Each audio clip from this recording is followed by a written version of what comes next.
24시간 방송할 거야. 아유, 그래서 나는 뭐 핍박받는 걸 두려워하지 않아요. 예, 핍박받는 걸 두려워하지 않고, 내가 감옥 갈 때, 내가 깨달았잖아. 아, 쟤네들이 나한테 할 수 있는 일은, 예, 속보, 망치부인 대선 출마 선언. 잘 들어. 일단 전과 14범이 돼야 된다니까. 우리나라에서 대통령이 되려면, 대통령이 돼서도 욕 안 먹는 방법은 아버지가 독재자거나, 우리 아버지는 평범한 사람이었기 때문에 텄어. 전과 14범이거나. 내가 선택할 수 있는 건 오로지 전과 14범에 도전하는 것밖에 없어. 이제 앞으로 전과 14범이 된 다음에 대권 도전할 거니까 지금부터 흥분하지 말고 진정해. 진정. 좌우지간. 나는 그래서 내가 감옥 갔을 때 깨달았잖아. 니들이 나한테 할 수 있는 짓은 결국 내 육신을 가둬두는 것밖에 못한다. 내 영혼을 가둬둘 수는 없다. 또 너희들이 나한테 할 수 있는 가장 나쁜 짓은 결국 나를 죽이는 거다. 근데 나를 죽인다는 건 뭐야? 이 육체의 껍데기에서 내 영혼을 구해주는 거야.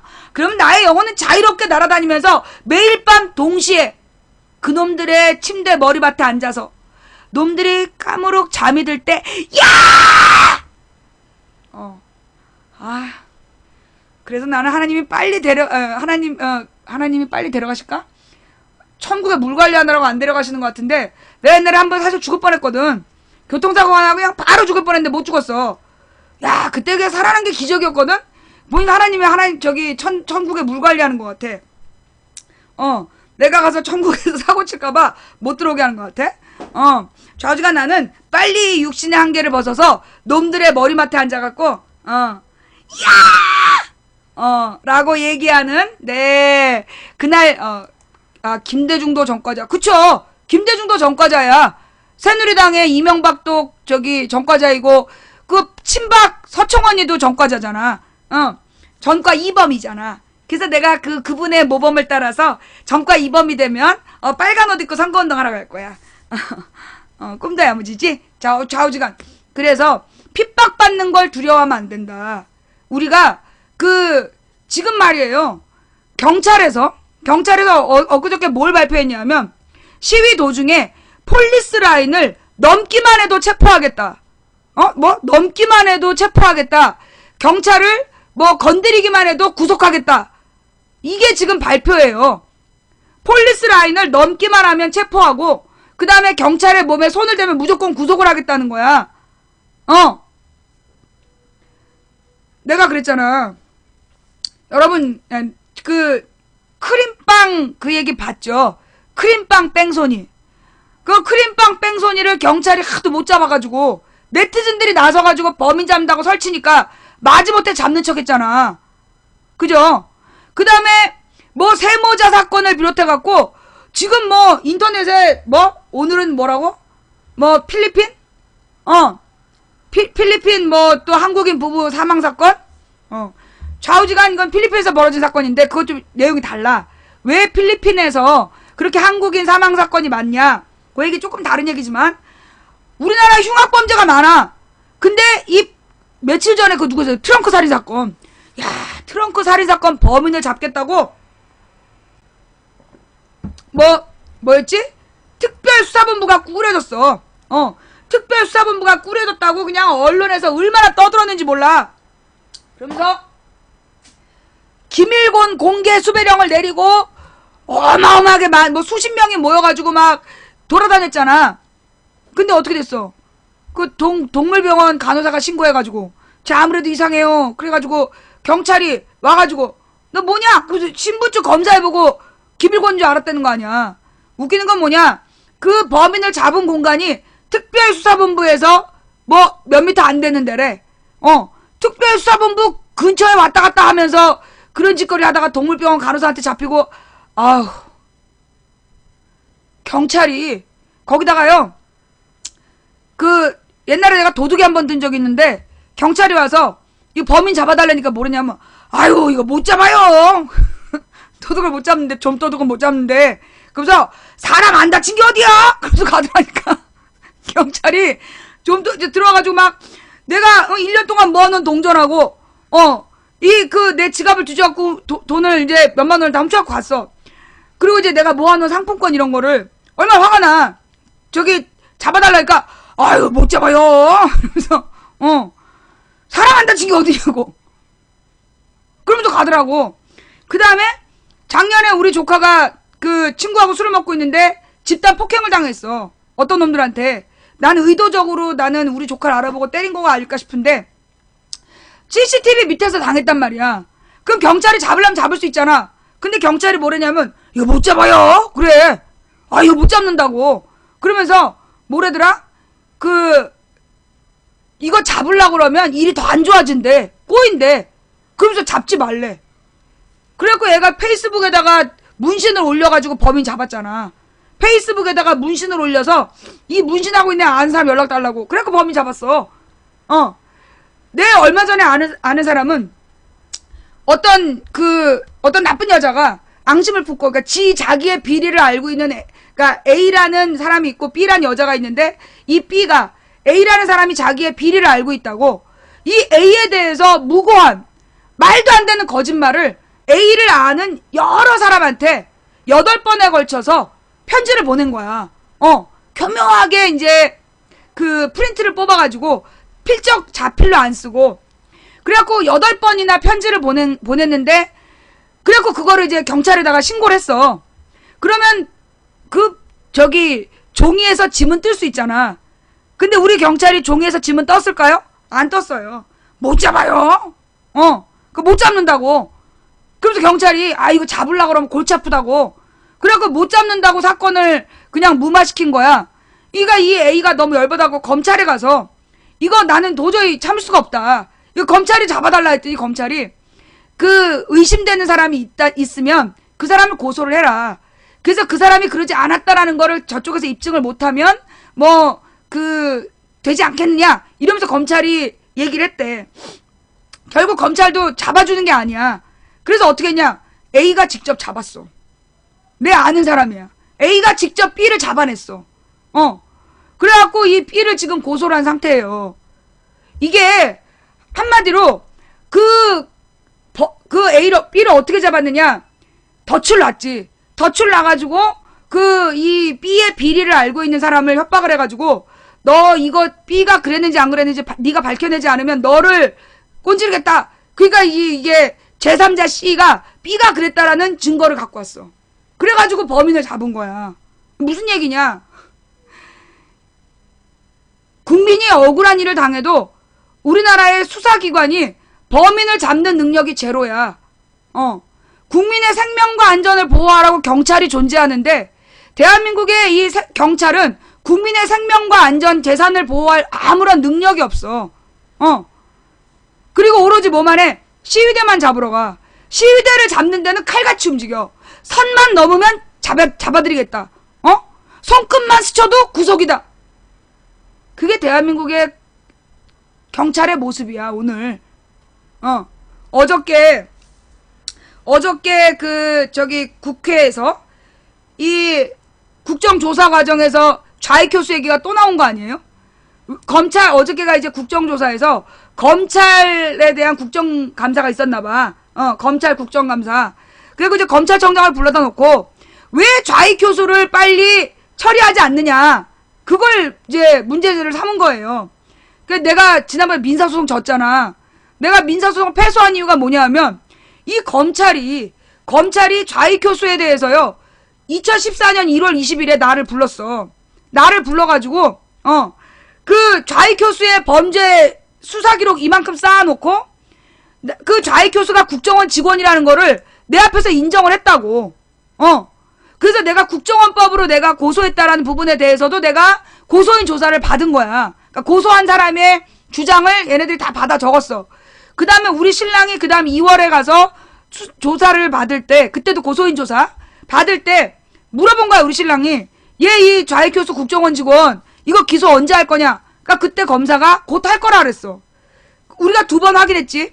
그 다음에 신경민 의원이 가서 국정원 직원 불러가지고 국정조사에서 물어본 거야. 좌익교수는 지금 어떻게 돼 있냐? 그러니까 얘네들이 보직이동이 됐다. 다른 데로 옮겨갔다. 그렇게 얘기를 했단 말이야. 그러면 국정원장이 인정한 거란 말이야. 국정원 직원이라고. 근데 검찰에서 아직까지 기소를 안 해. 그래서 국정원 직원인지 조사 중이래. 아, 국정원장이 인정했다니까! 어! 근데 이것들이 지금 기소를 안 하고 버티는 거야. 예. 왜 그러는 거예요? 검찰총장이 옛날에 최동욱일 때 국정원 직원의 모든 범죄 기록을 찾아낸 거야, 이만큼을. 근데 검찰총장을 박근혜가 쫓아냈잖아. 최동욱이가 혼의 자식이 있다라는 누명을 씌워갖고 내쫓고 자기 꼬병을 씹어놨는데 얘는 사실 자기를 당선시킨 게 좌익교수 아니야. 그 처벌 안 하겠다는 거지, 박근혜가. 박근혜가 처벌 의사가 없으니까 법무부 장관도 처벌 안 하는 거고 검찰청장도 처벌 안 하는 거지.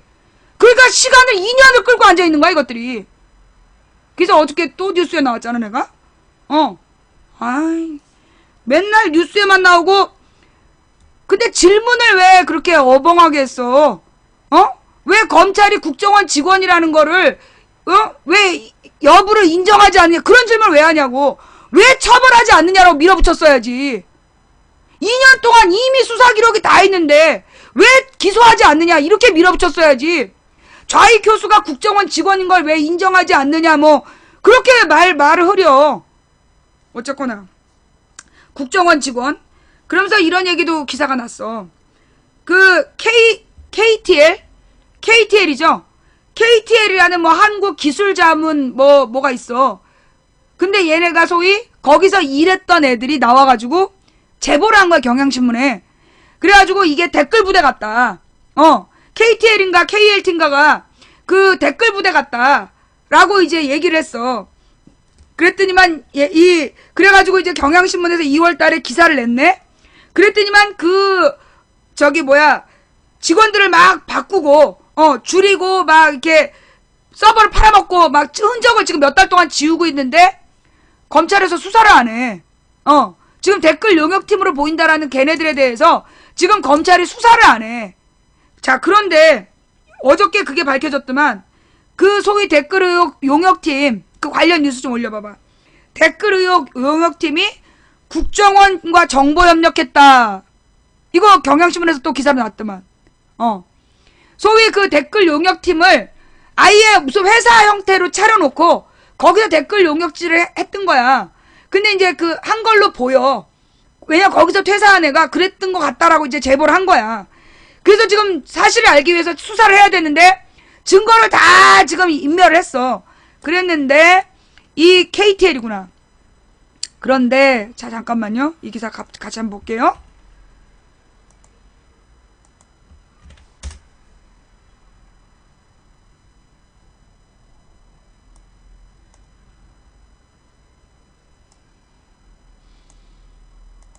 이 KTL이 소위 댓글 용역 회사로 의심받는 회사야. 근데 이 회사가 국정원 전직 직원을 통해서 기획재정부에서 15억의 예산을 지원받았대. 왜 전직 국정원 직원이? 예. 그 전직 국정원 직원이 왜 KTL에다가 15억의 예산을, 15억의 예산을 이거 잠깐만, 다음 뉴스에 있군요. 여기에 다음으로 하면, 아이, 어디 갔지?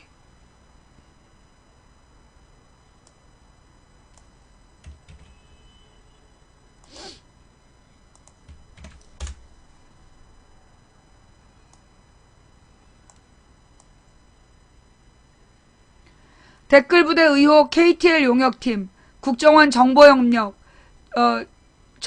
정보협력 추진, 중소기업 관련 사업에 민주평통 자유총연맹까지 끼어 의문 사령탑 두고 개인에게도 정보 제공, 진상조사 불가피. 이게 무슨 얘기일까요? 한국산업기술시험원, 즉 KTL 글로벌 기술정보 용역팀이 국정원 조직과 정보 수집 및 배포망 구축을 시도한 사실이 확인되면서 파장이 일고 있다. KTL은 용역팀이 댓글부대로 의심되는 활동을 했다는 보도, 2월 10일자 보도인데 여기에 대해 그동안 시인도 부인도 하지 않았다. KTL의 공식적인 해명은 용역의 주된 목적은 정보를 운영하는 시스템 개발이고 해당 업체 측이 댓글 작업을 별도로 했는지는 확인할 수 없다는 것이었다. 연병, 완전 부정을 못하고 있다는 얘기죠. 하지만 경향신문이 1일 단독 입수한 이 용역팀의 최종 용역 보고서를 보면 국정원과 민주평통자문회의, 자유총연맹 등 한마디로 얘네들 전부 다 누구야? 친박근혜 단체 아니야.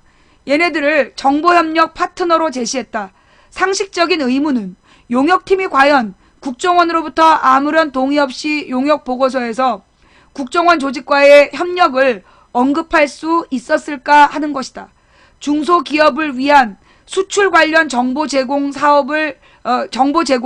사업 목적으로 제시하면서 민주평통과 자유총연맹을 끌어들인 것도 의문이 제기된다. 용역보고서는 비공식 협력 파트너로 국내외 파워블로그를 들고 있고, 비공식 협력 파트너 파워블로그 누굴까? 응? 스페셜 리포트 작성자를 기자로 지칭하면서 기업뿐 아니라 개인들에게도 트윗과 사회관계망 서비스를 통해 정보를 제공한다는 계획을 수립했다. 잠깐만요. 를 바꾸는 중이에요. SNS 등을 통해 정보를 제공한다는 계획을 수립했다. 한마디로 그 댓글 원본 짜는 애들인가 보네.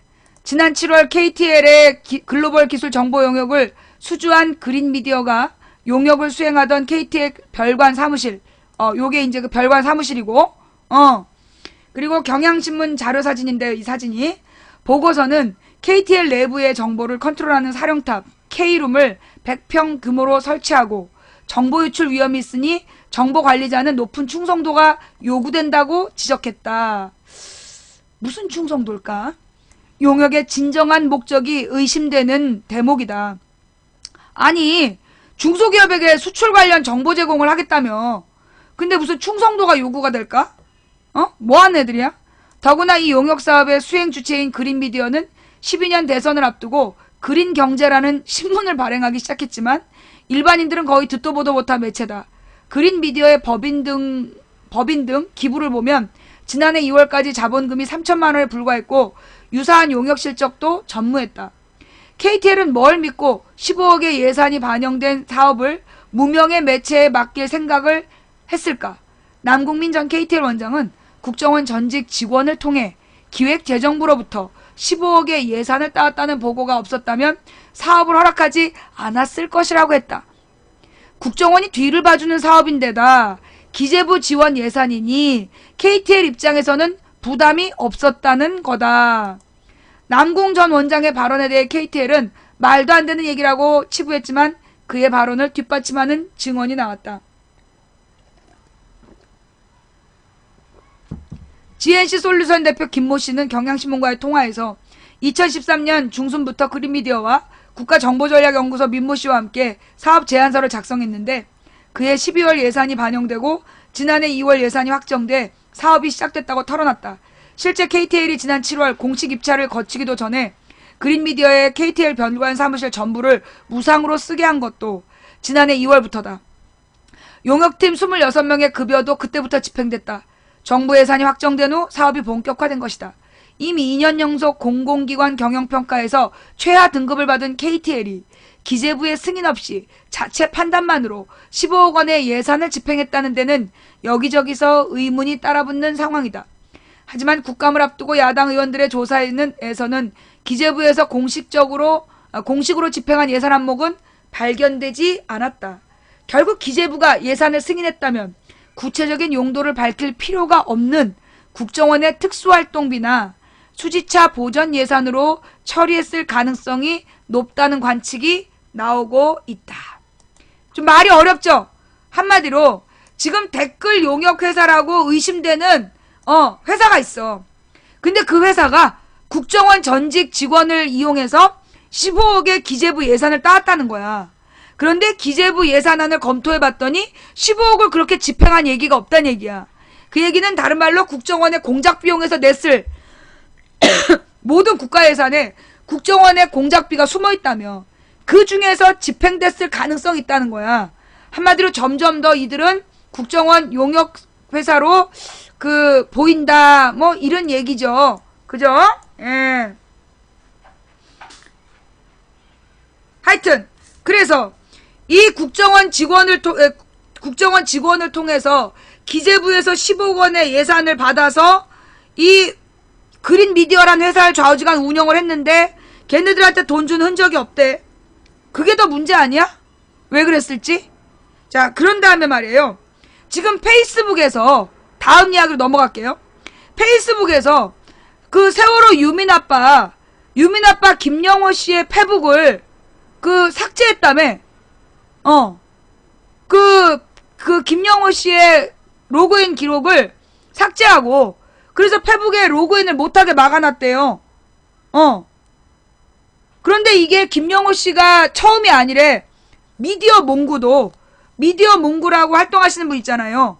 그분의 페이스북도 페북에서 일방적으로 블라인드 처리를 해갖고 한 달 동안 그게 작동이 안 됐다는 거야. 그러면 이 미디어 몽구는요, 페이스북이 주요 무대래.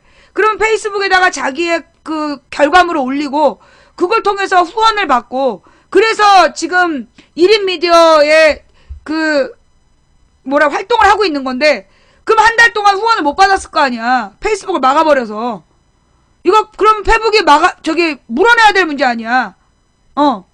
그래서 그 원인을 페이스북 코리아에다 물어봤더니 처음에는 복원해주겠다 그러더니 그 유민아빠라고 자기를 밝혔더니 기다리라던데. 그러면서 지금 됐는지 안 됐는지 모르겠어요. 오늘 아침까지도 유민아빠의 페이스북을 차단해놨다. 왜 이럴까? 페북에서 왜 유민아빠나 미디어 몽구 같은 사람을 차단했냐고. 이유가 뭐야? 좀 수상하다. 그런 생각이 든다는 거지. 페북이 디도스 공격당하고 그랬다. 아니 그게 무슨 상관이야. 디도스 공격당했으면 전부 다 차단이 돼야지. 왜 나 매일매일 페북 들어가. 무슨 디도스 공격하고 무슨 관계가 있어. 아니 지난달에 페북 디도스 공격하고 유민아빠하고 미디어 몽구만 차단당한 게 무슨 관계냐고. 가끔 보면 우리 서태지 팬님은 중요할 때 헛소리 하셔. 그래서 나는 사실 님이 의심스러워. 지금 왜 그런 얘기가 왜 나와?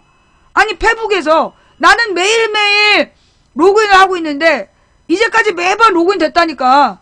근데 왜 유민아빠는 페북이 차단됐냐고. 나보다 영향력이 큰, 그리고 굉장히 세계적으로 그 유민아빠의 페이스북을 다 보고 있고, 한마디로 세월호 사건이 유민아빠의 페이스북을 통해서 계속해서 확장되고 있는데 이 기사 한번 볼게요.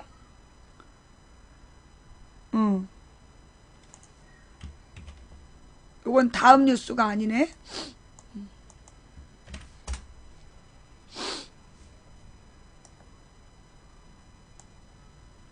유민아빠의 페이스북 계정은 왜 차단됐을까? 아이 서태지 팬님이 풀확실한 얘기는 아니고 항상 중요할 때 뻘소리를 하셔갖고 내가 의심이 좀 된다 농담삼아 얘기한 거지. 계정이 차단돼도 정작 본인은 차단 사유를 몰라. 손해배상 소송을 제기나 소비자 기본법상 단체 소송이 가능하다. 이런 거 저거 읽어주는 기능이 있으면 좋겠어.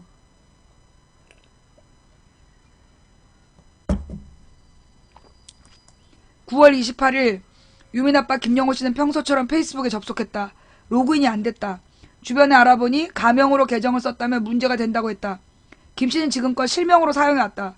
지인들은 일베나 보수단체에서 신고하면 차단된다고 하더라고 귀뜸해줬다. 김영호 씨는 30일 미디어오늘과 통화에서 요 근래 일베로 보이는 사람들이 셀 수 없이 페이스북에 들어와 글이 지저분했다. 이 사람들을 댓글을 못 달게 하려고 100명 정도 차단시켰는데 그 뒤에 계정이 차단됐다. 단체로 날 신고한 것 같다고 말했다. 김영호 씨는 신고했다고 차단시켜버리면 페이스북에 쓸모가 없는 것 아니냐라고 말했다. 내가 다른 매체로 못 가는 이유가 이거예요. 내가 아프리카 방송 말고 다음 파신이 무슨 다른 곳으로 못 가는 이유가 나를 보호해줄 수 있는 시스템이 없다는 거지. 페북이나 트위터나 사실 이런 식으로 저놈들이 작정을 하고 우리 방송도 얼마나 많이 신고질하고 그러겠어.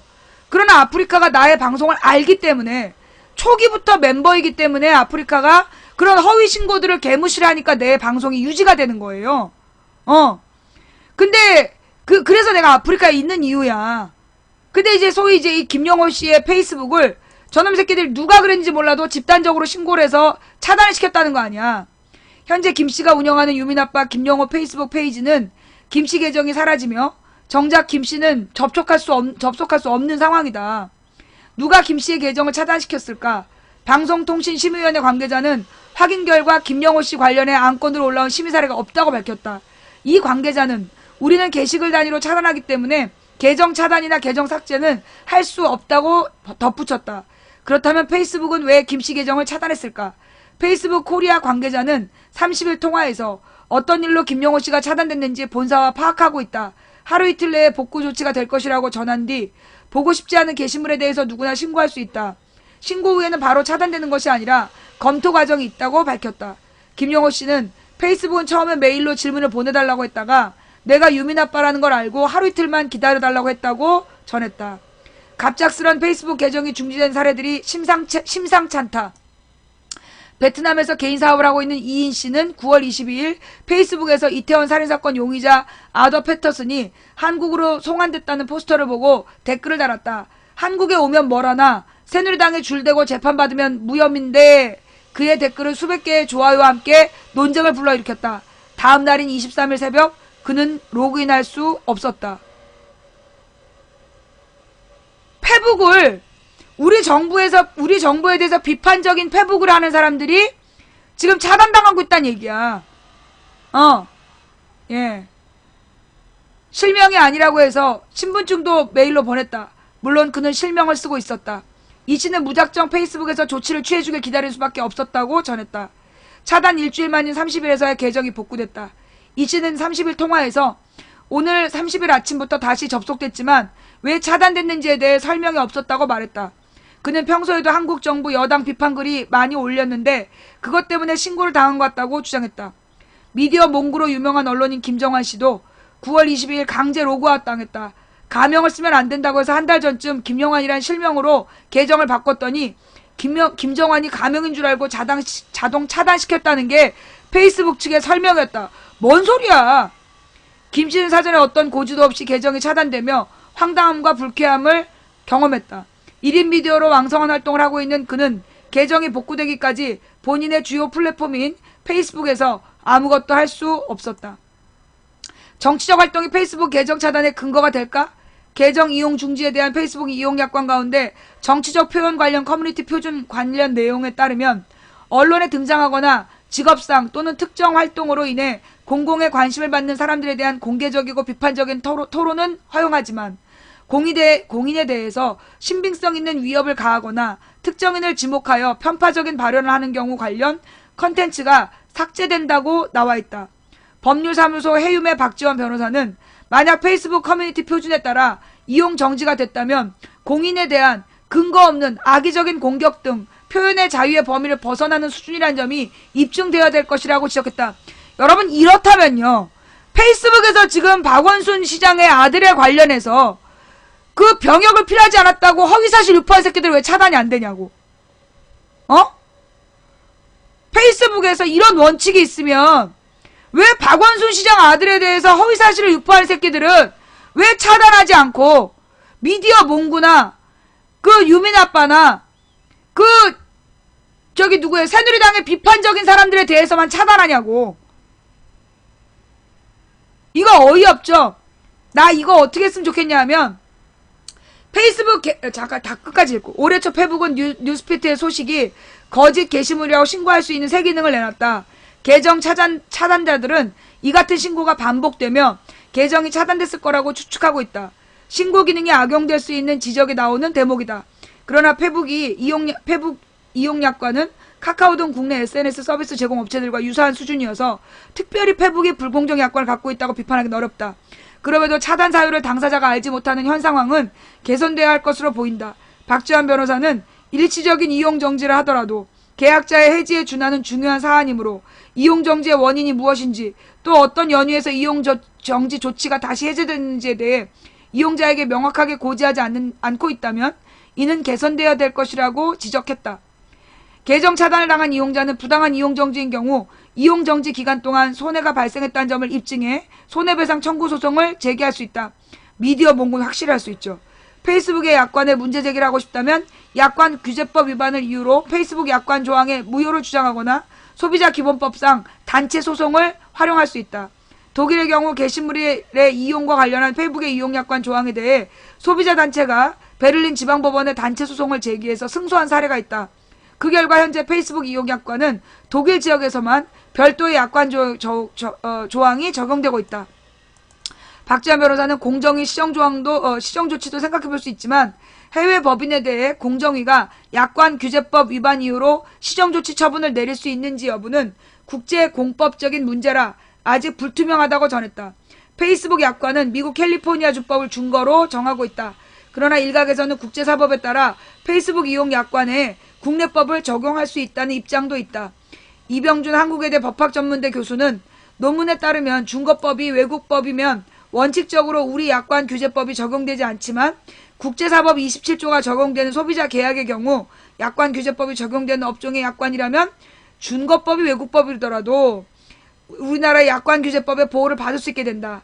SNS 서비스인 페이스북 이용 약관을 한국의 약관 규제법으로 통제할 수 있다는 설명이다. 기사가 굉장히 딴 데로 가버렸어. 좌우지간 내가 지금 하고 싶은 얘기는 뭐냐면요. 이 페이스북의 이용 정지를 그 말도 안 되게 당한 피해자들이 미국 법원에서 소송을 걸어야 돼. 미국 법원에서 손해배상 청구를 페북을 대상으로 해야 된다고. 한국 정부의 비판적인 내용으로 올린 사람들에 대해서 페북이 설명 없이 차단을 했다. 이 부분에 그로 인해서 손해가 발생했다. 이거를 미국 법원에서 걸어야 돼. 미국 법원에서 걸어야 보상금이 커져. 한국 법원에 해봤자 얼마 안 돼. 미국 법원에다가 걸어야 페이스북의 배상금이 커지는 거야. 미국은 이런 법정 분쟁이 심하거든. 이건 페북이 명확히 잘못한 거야. 미국 법원에 해야 돼. 미국 법원에. 예. 하여튼 그거 알아두시고요. 그 피해자들 모아가지고 그 페북에서 박근혜를 비판하는 글을 썼다가 차단당한 사람들 몽땅 모여야 돼. 모여서 공동대책위를 꾸리고 미국 법원에 그 영향력 있는 미국 법원의 법률사무소하고 파트너가 돼서 미국 법원에서 소송하게끔 그렇게 해야 돼. 자, 그 얘기하고 넘어가고 그 다음 이야기 가만있어 보자. 그래요. 자, 여러분. 그 며칠 동안 난리가 났었던 김무성과 박근혜의 정면 충돌쇼. 어떻게 됐어요? 예. 지금 박근혜하고, 자, 봐봐. 김무성이, 그니까 이제 처음에 박근혜가 김무성한테 확 들이받았어. 그 다음에 그러면서 반기문을 막 띄웠어. 그러니까 김무성이 뭐 오픈 프라이머리 한다 하면서 문재인을 끌고 들어갔고 막 사진 찍으면서 박근혜 한 방 먹였어. 그랬더니만 다시 박근혜가 무효다! 그러면서 난리를 했어. 그러니까 김무성이가 그거 미리 청와대하고 사전 논의한 거다! 거기까지 갔어. 그러더니 갑자기 오늘 꼬리를 내렸어. 갑자기 오늘 더 이상 얘기하지 않겠다 이러면서 김무성이가 딱 꼬리를 내렸어요. 그러면서 내가 뭐라 했어. 이거 쇼라고 생각된다 그랬잖아. 이게 언제 그랬냐? 이명박 때 그랬어. 여보세요?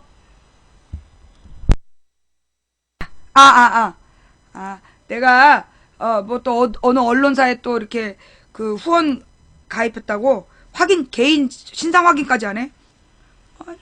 후원해주면 고마운 거지 왜 또 뭐 신상 확인을 하고 그래. 무슨 김무성 옛날에 이명박 때 내가 그랬잖아. 이거 쇼로 보인다고. 김무성 박근혜가 이거 프로레슬링 한다 그랬잖아 내가. 그죠? 이거 쇼로 보인다. 이게 왜 그랬냐 하면 옛날에 이명박 때 이명박이 4대강 사업을 한다 그래. 그래갖고 막 이 야권에서 들고 일어나고 막 반대를 했어. 막 반대를 했더니 박근혜가 그거 좀 문제가 있는 것 같다 그래. 그래갖고 사람들이 전부 다 막 박근혜가 이명박이랑 한판 붙나 일촉즉발 막 하면서 막 붙는다 막 친이 친박 전쟁 난다. 근데 밥 먹어. 가서 밥 먹고 오면 뭐 의료사항이 많이 개선됐습니다. 그러고 들어가. 그게 한두 번이 아니었어. 매번 중요한 고비 때마다 특히 이제 야당이 박근혜한테 막 일격을 가하는 순간이 올 때마다, 아니 이명박한테 일격을 가할 때마다 박근혜가 나서가지고 한마디 해. 그리고 언론사 기자들이 2주일 동안 그 집 앞에서 짱을 쳐. 한 2주 지난 다음에 밥 먹으러 가. 이명박이랑 밥 먹고 와서 해결됐다고 들어가. 그럴 때마다 이 기자들이 뭐라 했냐면, 친이 친박 그 굉장히 심각하다. 이번이 뭐 격돌 대격돌 지랄 연병을 했다고. 근데 나중에 어떻게 해요? 나중에 밥 먹고 헤어졌어. 그냥 밥 먹고 그냥 사바사바 되면서 또 넘어가. 저 오늘 김무성이 한 게 그거 아니야. 마치 뭐 오픈 프라이머리로 뭐 저기 친박 비박이 뭐 대판 붙을 것처럼 지랄 연병을 하더니만 좀 없던 일로 하겠다. 쇼야 쇼. 프로레슬링이라니까? 짜고 치는 거야. 짜고 치는 거야, 짜고 치는 거. 얘는 처음부터 그랬어. 얘네들은요 절대로 갈라쓰질 못해. 이게 다 친인척끼리 연관되어 있고 돈으로 뭉친 조직이기 때문에 절대 갈라쓰지 않아. 우리나라의 순진한 진보 기자들이 그 친박 비박이 곧 전쟁 나서 갈라설 거라고 생각해. 분당할 거라고. 절대 걔네는 분당 안 해. 유일하게 걔네가 분열된 걸로 보였던 게 이인재야. 사실 그때는 일부러 김대중한테 넘겨준 거야. IMF라는 그 시기에 김대중한테 맡겨놓고 지네가 노동법 개선한 것대로 산업구조 조정하려고 김대중한테 덮어씌우려고 일부러 이인재의 출마를 막지 않았던 거야. 그래서 노무현이 당선됐을 때 애들이 미치는 거야.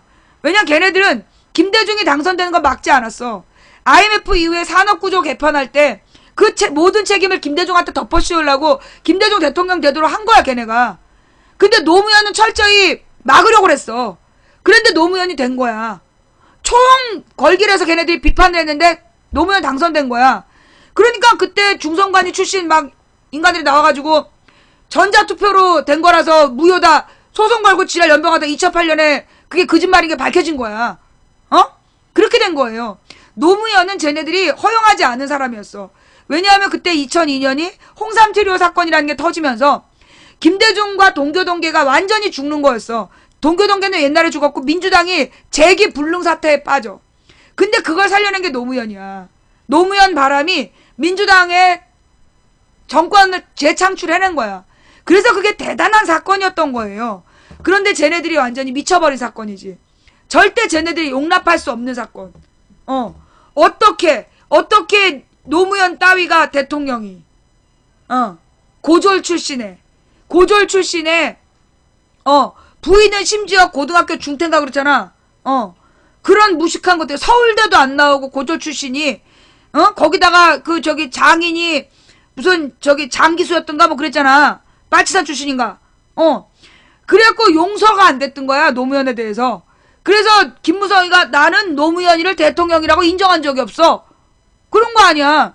만약에 문재인이 김무성처럼 나는 박근혜를 대통령이라고 인정한 적이 없어 라고 얘기했다면 아마도 문재인의 포를 떴을 거야. 그지? 만약에 김무성처럼 문재인이 나는 박근혜를 대통령이라고 인정한 적이 없어 라고 얘기했다면 그러면 이것들이 아마 문재인의 포를 떴을 거라고. 시신에 아주 뼈를 발라냈을 거야 이것들이. 이분 정치관념 괜찮음? 그걸 왜 물어봐. 네 맘에 들면 듣는 거고 아니면 듣지 않는 거야. 나의 정치관념이 괜찮냐 안 괜찮아 그걸 왜 남한테 물어봐. 네 맘에 들으면 보는 거고 안 맞으면 가. 줏대가 없는 거야. 저게 주관이 없는 거고. 나는 노무현 대통령 때 노무현을 비판하는 방송을 했고 이명박 박근혜 때는 이명박 박근혜를 비판하는 방송을 한 사람이야. 왜? 내가 10년이 넘게 애들한테 사회탐구 교과서를 가르쳤어. 학원에서. 학원 강사 출신이야? 내가 그 사회탐구를 가르칠 때 정치 분야에 분명히 뭐라고 나오냐. 대한민국의 모든 언론은 정치 권력, 경제 권력을 비판하고 감시할 의무가 있다라는 규정을 애들한테 가르쳤어. 그 다음 대한민국의 모든 국민은 민주정치의 발전을 위해서 정치 권력과 경제 권력을 감시하고 비판할 권리가 있다라고 애들한테 가르쳤어. 난 내가 가르쳤던 걸 실천하는 중이야. 나는 내가 방송하는 내용은 이제까지 교과서에 나온 내용과 언론으로 보도된 내용을 근거로 해서 방송해. 그러니까 나는 그런 사람이야. 마음에 들면 앉아서 보고 못 알아듣겠으면 나가. 못 알아듣겠으면 나가. 그리고 내 방송이 괜찮나요? 라고 묻지 마. 모든 사람은 주관이 있는 거야. 네 주관에 맞으면 보는 거고 안 맞으면 나가는 거지. 왜 다른 사람한테 괜찮냐고 물어봐. 너는 결혼할 때 다른 사람이 괜찮다는 사람하고 결혼할 거니? 네 맘에 든 사람하고 결혼해야지. 모든 일이 그래. 나는 솔직히 그 유행이라는 패션을 굉장히 싫어해. 패션 유행. 내가 볼 때 그지 같은 옷인데 남들이 입으니까 다 따라 입어. 아 정말 너무 혐오스러워. 남들이 좋다는 거. 내가 제일 웃기는 게 명품 가방들이야. 딱 보면 등신같이 생겼는데 막 어떤 여자가 되게 촌스럽게 생긴 가방을 들고 막 되게 사람들 내려다보면서 막 걸어가는 거야. 저 여자가 미쳤나 그랬어. 근데 내 친구 옆에서 저게 명품 가방이래. 1000만원인가 그렇대. 아니 1000만원짜리 가방을 들고 왜 길에 돌아다녀? 왜 길을 걸어다녀? 자동차 타고 다녀야지. 딱 봐도 모자라 보여. 맹해 보이는 가방인데 명품 가방이라고 들고 가면서 막 이러면서 가는 거야. 병신 진짜. 남들이 괜찮다. 남들이 좋아한다. 그거 아무 소용 없는 거야. 정치인을 보는 눈도 마찬가지야. 남들이 잘한다 멋있다 시원하다 남들 따라 보지 말라고.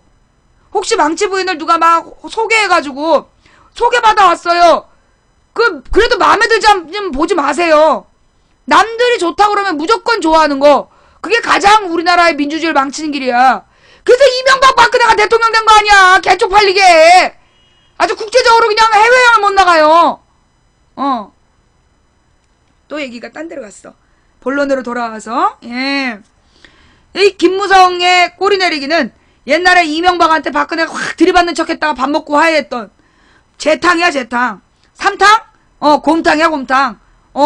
걔네가 갈랐을 거라는 그 꿈을 버려. 헛된 꿈이야. 망상이야. 친박 비박이 갈라서서 내년 총선에 공천권으로 갈라지나요? 뻥까지 말라고. 그런 헛된 기대를 가지고 그러니 대한민국은 민주주의 사회고 진보 정당이 따로 출마하는 걸 막지 마라. 그래 봐. 그래서 어떻게 됐는지. 그 진보 정당은 진보 정당대로 출마하고 새정치연합은 새정치연합대로 출마하고 그 개나 소나 신당 해가지고 또 신당대로 출마하고 그러면 사람들이 투표를 안 한다고. 그러면 누가 당선돼? 그 박근혜 꼬봉들이 또 쪼르륵 당선된다고. 이번에는 3분의 2 가까이 돼. 3분의 2 넘을지도 몰라. 지들 멋대로 헌법을 바꿀 수 있어. 박정희가 한 짓이 뭔지 알지? 직선제를 없앤 거야. 대통령 직선제를 없앴다고. 지금 이대로 가면 너네들이 상상했던 이상의 시대로 가는 거야. 지금 이 시기가. 그래서 문재인이나 모든 야권 지지자들이 문재인이나 심상정이나 모든 야권이 하나로 뭉쳐서 어떻게 내년 총선이요. 쉬운 싸움 아닌 거 알죠? 어떻게 박근혜가 또 될 수가 있어? 박근혜 당이 어떻게 또 될 수 있어요? 여러분, 기본적으로 그 인구 분포를 잘 알아야 돼요. 인구 분포를. 자, 서울의 박원순이 굉장히 영향력을 행사하고 있고, 서울은 민주당이 지방자치제를 많이 하고 있어요. 국회의원도 꽤 많은 편이에요. 그죠? 그러나 서울을 제외한 경기도에서는 야당이 이긴 적이 한 번도 없어. 딱 한 번 임창렬이라는 사람이 한 번 됐는데 그 사람이 어저께까지 신한국당이었다가 새정치 국민회인가? 거기로 갑자기 입당해갖고 나온 사람이야. 김영삼 정부의 장관하다가 김대중 정부로 갈아타가지고 도지사 한 거. 그게 유일하게 야당이 된 얘야. 서울의 인구 1100만이 안 돼. 1000만이 지금 무너진다는 얘기까지 있어. 경기도 인구 1300만이야. 1300만 인구 중에 1300만 인구가 있는 경기도에서 야당이 이긴 적이 한 번도 없다고. 새정치 국민회의에서 새천년 국민회의니까 새정치 국민회의였나? 새천년 국민회의였나? 그때 새천년 국민회의? 아니야, 새천년 민주당 새정치 국민회의야. 그때 새정치 국민회의였어. 그래서 좌우지간 뭐 임창열이 그 다음에 뭐 손학규가 2번, 손학규 그냥 김문수가 2번 했지. 그 다음 남경필, 1300만이 경기도야. 경기도가 뭐 유시민이면 된다. 유시민 택도 없어. 유시민으로 택도 없었어. 그래갖고 그 누구였지? 그 다음에 나간 거? 지난번에 무슨 장관 출신, 새누리당하고 친했던 장관 출신이 민주당 이름으로 나갔잖아. 새정현이, 김진표도 안 된 거야. 그만큼 경기도의 1300만이 친새누리야. 그 다음에 어디? 경상도 압도적 지지를 하잖아, 새누리당에. 그죠? 그 다음에 강원도도 새누리당이 유리해요. 자, 그런 상황에서 어딘데? 이 서울 수도권에 살고 있는 사람들 중에 경상도 출신이 압도적으로 많아. 그러니까는 뭐 전라도, 충청도, 강원도 이렇게 있잖아.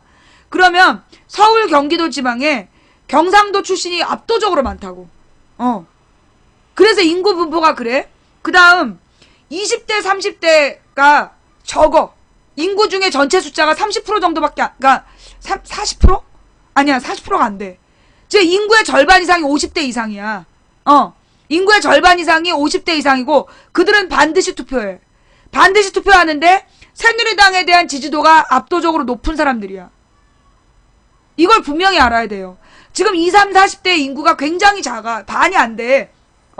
반이 안 되고 그 다음에 50대 이상이 더 많은데 유권자 수가 그 사람들이 압도적으로 새누리를 지지해.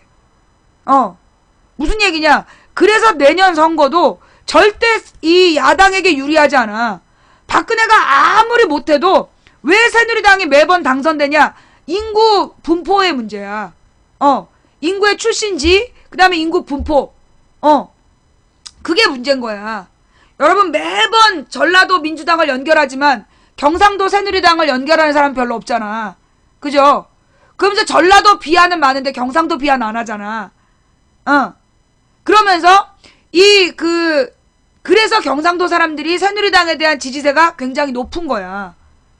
그게 기본이에요. 그래서 그러면 어차피 내년에 하나마나 아닌가요? 그래서 국민 경선이 중요하다고. 내가 여기 우리 이제 특히 서울 내가 살고 있는 동네는 새누리당에 대한 정당 지지율이 야당 지지율보다 10%가 높은 동네야.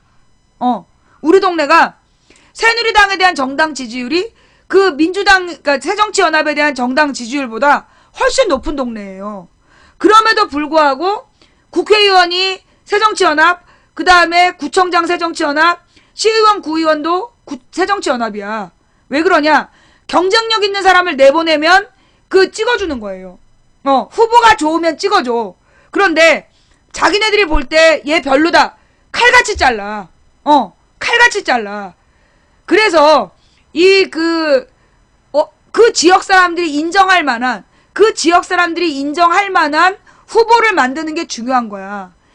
왜 국민 경선제가 중요하냐 하면 국민공천제가 안철수, 안철수, 박지원을 비롯해서 그런 사람들 중앙당에서 자를 수 있을 것 같아? 못 잘라요. 국민들의, 그 지역 구민들의 힘으로 자르는 거지? 잠깐만요.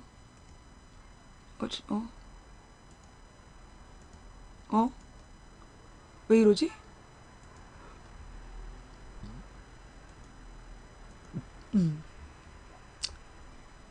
안철수나 박지원이나 이거 새정치연합 중앙당에서 공천 배제 할 수 없어. 지역 사람들이 해야 되는 거야, 지역 사람들이. 그래서 실제로 뭐가 필요하냐? 그 지역민들이 인정하는 후보를 내세워야 되는 거야.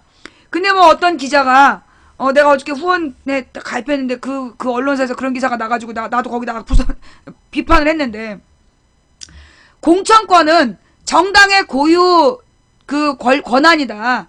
공천권은 정당의 고유 권한이기 때문에 그래서 그 공천을 국민에게 물어보는 건 비겁한 거다. 공천에 대한 책임을 지지 않기 위해서다. 라고 얘기하는데 난 거기에 동의할 수가 없어요. 아니 그러면 노무현처럼 그 저기 이명박도 국민 여론으로 여론조사 해갖고 대통령 된 거야. 어? 국민 경선 해가지고 대통령 된 거라고. 노무현도 국민 경선에서 대통령 된 거고. 그게 정당의 역할을 제대로 못한 거야? 그거 아니잖아. 이게 국회의원이나 대통령은 국가 공무원이에요. 국가 공무원인데 이 국가 공무원이 어느 정당의 그 특정인과 친분이 있어서 그런 놈들이 막 나와서 국회의원 해먹고 대통령 해먹으면 실제로 국민 다수의 의견이 저기 관철되지 않는 거잖아. 그래서 정당의 후보로 나올 때부터 국민들이 공천에 참여하고 그런 사람도 있단 말이야. 도대체 쟤는 왜 우리 동네 나오냐고. 지방으로 내려갈수록 더 심해져요. 그 지역에 항상 야당이 안 되는 동네 가보면 대부분 사람들이 뭐라 그러냐. 그 사람은 그 정치할 사람이 아니다. 그 지역 사람들이 그 후보한테 실망해갖고 투표를 안 하는 거야. 그 후보한테 실망해서 투표를 안 하는 건데 계속 그 사람이 나오면 그걸 막을 수가 없는 거야. 다른 사람이 하겠다는 사람도 없고. 그러니까 매번 그 후보가 마음에 안 들어갖고 투표를 안 해버리면 그 지역은 계속 새누리 지역이 되는 거예요. 그래서 그럼 도대체 당신들이 뜻하는 게 누구냐? 누구를 우리 당의 후보로 내세우면 투표하겠느냐? 그걸 묻는 게 국민공천이야. 근데 국민공천을 굉장히 안 좋게 얘기하는 사람들이 있어. 그러면서 정당에서 알아서 공천해라. 그러면 그 사람은 2012년에 그 2012년 공천 잘했다 그랬어? 잘 못했잖아. 그때 개파별로 나눠먹게 하고 박영선이 기어이 김한길 공천 주라고 난동을 피워가지고 김한길 공천 줬다가 당이 개박살난 거 아니야.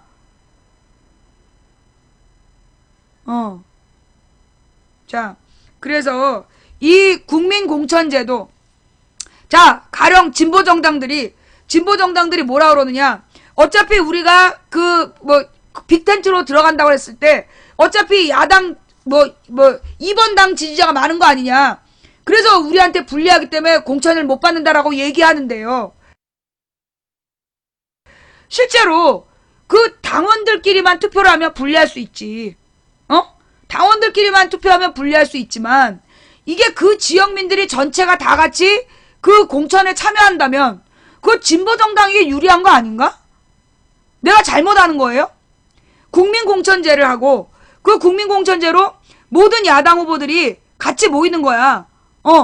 그래서 이번 총선 준비할 때 한시적인 정당이든 그 하나의 정당을 만들어서 그 안에 진보 세력들이 다 같이 모여서 국민공천을 하는 거야.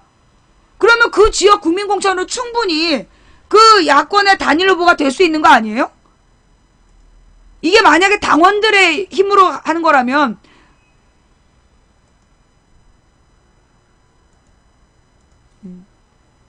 당원들끼리만 하는 거라면 불리하겠지만 그 지역의 국민들 다수의 지지를 물어봐서 그 후보를 공천한다면 야권 후보들이 젊고 유능한 사람들이 도전장을 내고 막 열심히 자기 홍보를 해서 국민공천으로 후보를 결정한다면 나는 그게 진보정당 그 젊은 후보들에게 난 더 유리하다고 봐. 내가 생각을 잘 못하는 건가?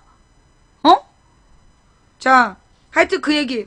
지금 이제 문재인 새정치연합 대표가 그 박근혜 대통령한테 지금 공천권에 개입하는 건 퇴임 후를 보장받으려는 독재적 발상이다. 굉장히 중요한 얘기를 했어. 근데 메인 뉴스에서 한 번도 못 봤다. 문재인 대표가 박근혜더러 지금 박근혜가 이 여야의 공천에 여당 야당 국회의원 공천에 청와대에서 개입을 한다는 것 자체가 이건 자신의 퇴임 후를 보장받으려는 독재적 발상이다. 그러면서 굉장히 중요한 정치적 발언을 했어요. 언론에서 보도를 안 해. 포털에서 나오지도 않아. 결국은 내가 볼 때 그 박근혜하고 김무성 쇼는요.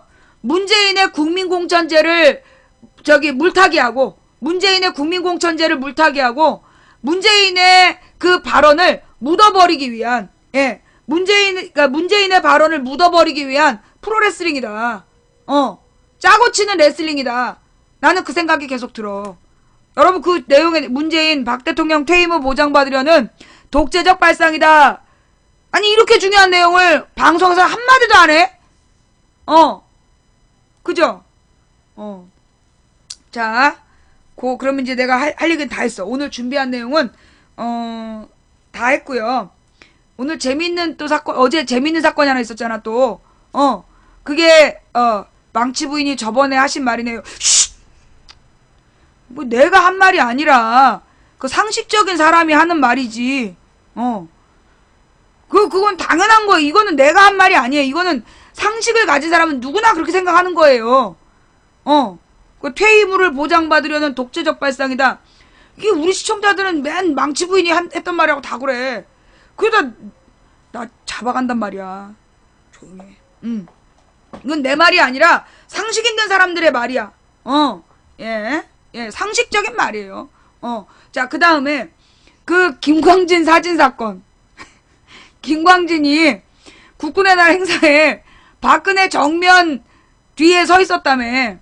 그래갖고 그 사진 속에 김광진이 박근혜는 이렇게 격려를 했는데, 김광진은 그 격려하지 않았다. 그걸로 막 쌍욕을 했는 모양이야? 근데 알고 보니까 박근혜한테 격려를 했던 건 군인들이 대통령한테 사열식으로 격려를 한 거였대. 그래서 그거는 자기는 국회의원이고 민간인이기 때문에, 격려를 하지 않았다. 그걸로 또 욕을 했고, 그 다음에 왜 바로 뒤에 김광진 의원이 앉은 이유가 혹시 김관진하고 이름이 헷갈렸던 거 아니냐. 그래서 의전팀이 나쁜 놈들이란 말을 또 막 쌍욕을 했나 봐. 근데 그게 아니라 세 번째 칸은 국회 국방위원회 국회의원들이 앉기로 한 자리인데 대부분이 안 와갖고 김광진 의원이 가운데 쓰게 된 거라며. 그래가지고 이제 그 김광진 의원이 박근혜 뒤에 섰다가, 하루 종일 그걸로 난리가 났었다는? 우리 사진 게시판에 올라와 있나요? 그 김광진, 그 얘기 좀 올려줘 봐봐. 김광진 사진.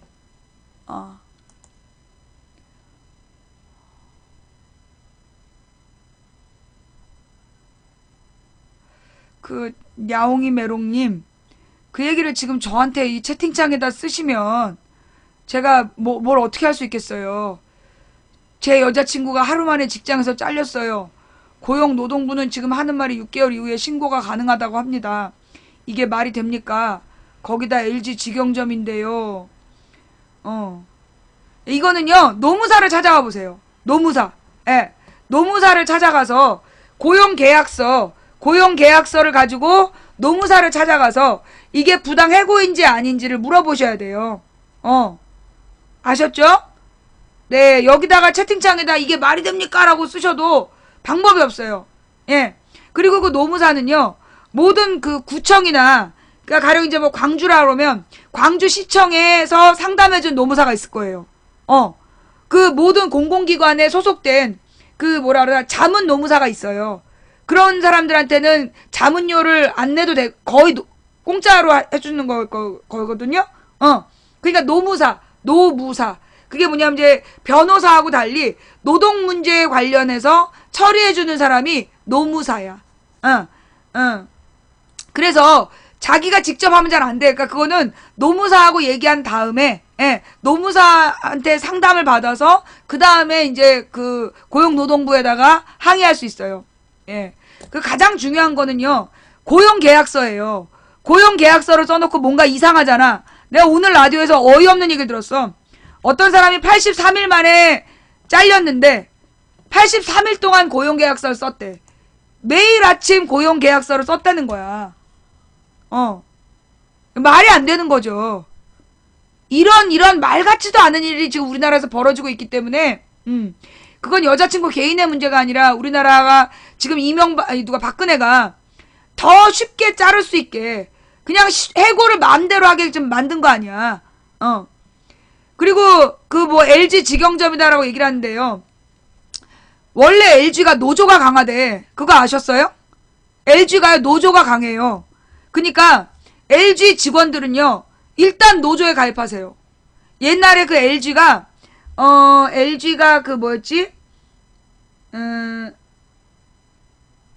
데이콤인가? 데이콤인가 하고 무슨 세 가지가 합쳐갖고 LG텔레콤이 됐대. 근데 그 세 가지가 합친데 그 중에 데이콤 노조가 굉장히 조직적으로 활동을 잘했대요. 그래갖고 이 LG는 그 삼성보다는 그 노동조합이 그래도 움직이고 있다는 거야. 예. 그러니까 여러분들이 그 뭐라 그러나 일단 어느 회사에 저기 계약이 됐어.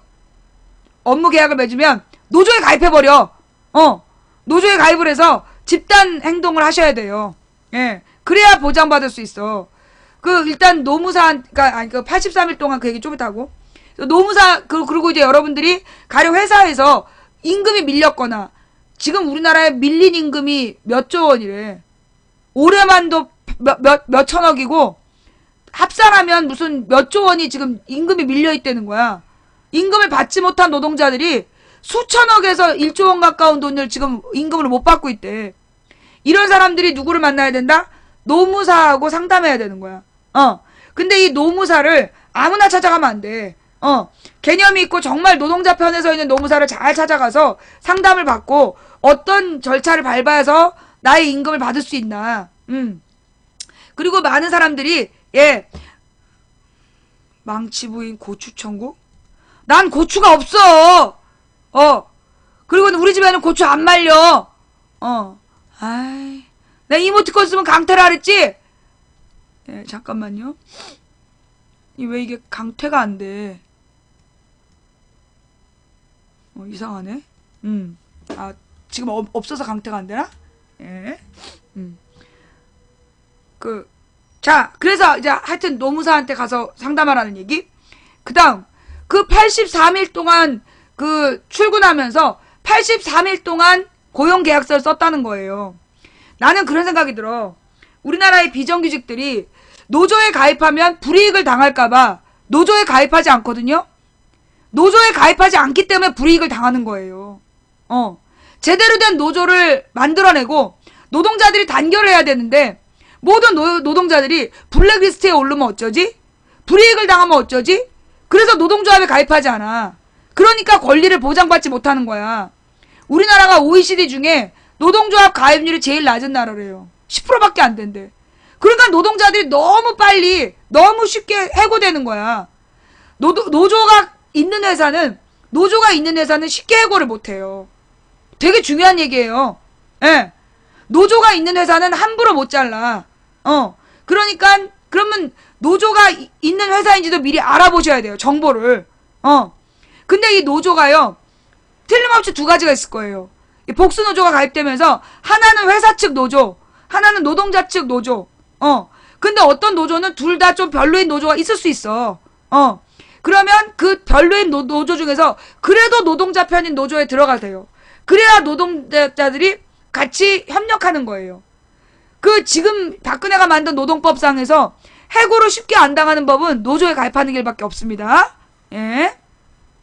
자, 83번이나 고용계약서를 쓴 사람은 그 노조에 가입하지도 못했을 것이고, 그리고 날마다 다른 고용계약서, 그 회사에 노조가 있었다라면 그렇지 못했을 거예요. 그래서 노동자들이 노조를 만들어야 돼. 그래서 자기의 권리를 스스로 찾아야 돼요. 뭉쳐야 된다니까? 농민도 농민조합을 만들어야 되고, 노동자도 노동자조합을 만들어야 돼.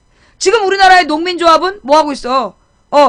그냥 조합장들의 돈잔치 하는 데 아니야. 돈 몇 푼씩 받고 조합장 찍어주면 그 조합장이 수천억 해먹는 거예요. 여러분의 농사지은 농산물로. 그래서 이 농협을 바꿔야 되는 거야. 진짜 진정한 농민조합, 진정한 노동자 조합을 만들어야 된다. 문제의 사진. 예. 김광진 의원이 바로 뒤에 서 있죠. 예. 그러면 이때 사실 박근혜가 이렇게 경례를 하는데 참 그래. 원래 민간인이 제복을 입지 않으면 경례를 받지 않는 건데 이명박 박근혜는 경례를 받더라고. 참 하여튼 그리고 이제 제복을 입은 사람들은 경례를 해도 그 제복을 입지 않은 민간인들은 경례를 하면 안 된다. 예. 그 다음에 또 이제 다른 장면으로 보면 그래서 이제 각도를 원래 이렇게 비껴서 있었는데 일부러 뭐 사진에 나오려고 뭐 움직였다. 정면에서 찍은 사진에 보면 바로 뒤라는 거. 예. 그리고 이제 이 뭐라 그러나 언론사에서 그 뭐지? 종편인가? 중앙일보인가? 중앙일보에서는 사진을 이렇게 박근혜 팔꿈치에서 찍어갖고 김광진 얼굴 안 나온 사진을 메인 화면으로 썼다며. 예. 하여간 아니 김광진이 좀 사진에 나왔기로서니 왜 그렇게 욕을 하고 지랄드릴까? 예.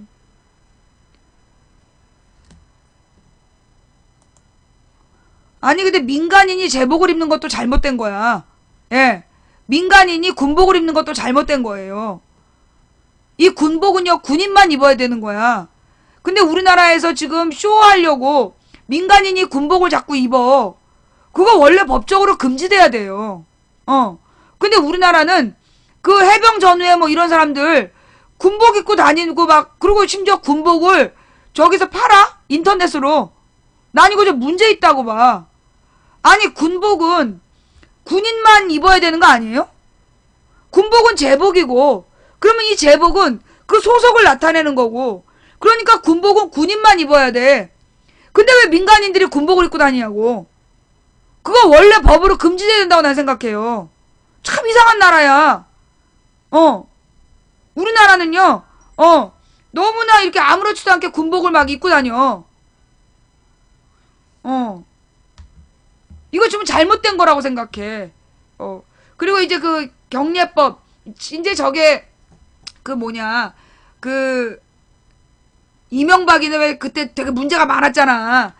국군의 날 행사에서 경례를 했다 내렸다 올렸다 내렸다 올렸다 언제 내리는지 몰라갖고 미필이라 내렸다 올렸다 내렸다 올렸다. 박근혜는 그거는 잘했겠지. 그 주변에 군인 출신들이 버글버글한데. 하여간 이제 이 예법이 있어요. 예, 예법이 있어서 그 국기에 대한 맹세를 할 때 군인은 반드시 이렇게 경례를 해야 돼. 이 사진 잘 나와 있네. 국기에 대한 맹세를 할 때 제복을 입은 군인들은 거수 경례를 합니다. 그런데 민간인들은 모두 이렇게 가슴에다가 손을 얹는 민간인 경례를 해야 돼요. 요게 달라요. 이명박이 이때 또 그 국기에 대한 맹세할 때 거수 경례 해가지고 양복 입고 그것도 또 군법 위반이었잖아. 예법 위반이었잖아. 또 박근혜는 그래도 실수는 안 했어. 근데 그냥 박근혜를 멋있게 찍고 싶었는데 그냥 뒤에 떡하니 김광진이랑 안희정이 나와가지고 박근혜는 안 보이고 뒤에 김광진 안희정만 보인 거야? 자, 하여간 이 뭐 웃기는 사진 사건 이야기. 근데 이 김광진 선수가 의미심장한 말을 했더만 10년 뒤에는 이보 앞으로 나가겠습니다. 이 김광진이가 지금 대선 출마 선언을 한 거예요? 나의 라이벌이야. 내가 10년 안에 정권 14범이 되면 내가 대선 출마할 건데, 야, 이 김광진이가, 지금 대선 출마하겠다고, 선언을 했어요. 10년 뒤, 잘 크길 바래요. 잘 크시길 바랍니다. 예. 우리나라도 좀 젊은 국회의원 좀 나왔으면 좋겠어. 여기까지 했고. 자, 그러면, 오늘, 제목이 노현이, 하지원, 최진실? 아니, 내가 방송 시작할 때,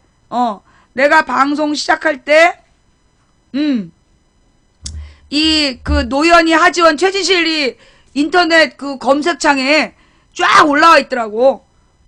그래서 이제 오늘의 메인 뉴스를 하기 전에, 하나만 더 뉴스 듣고 갈게요.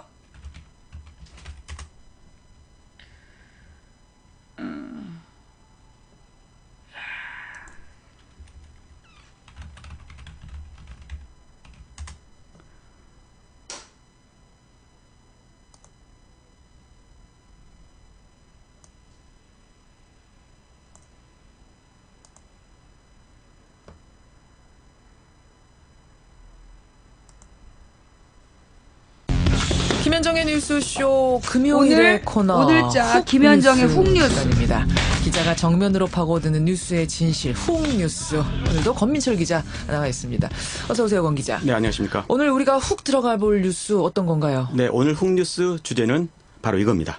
아들을 빨리 데려와서 법정에서 검증 절차에 응하든지. 병무청장이 이번 국감에서 공식적으로 인정했어요.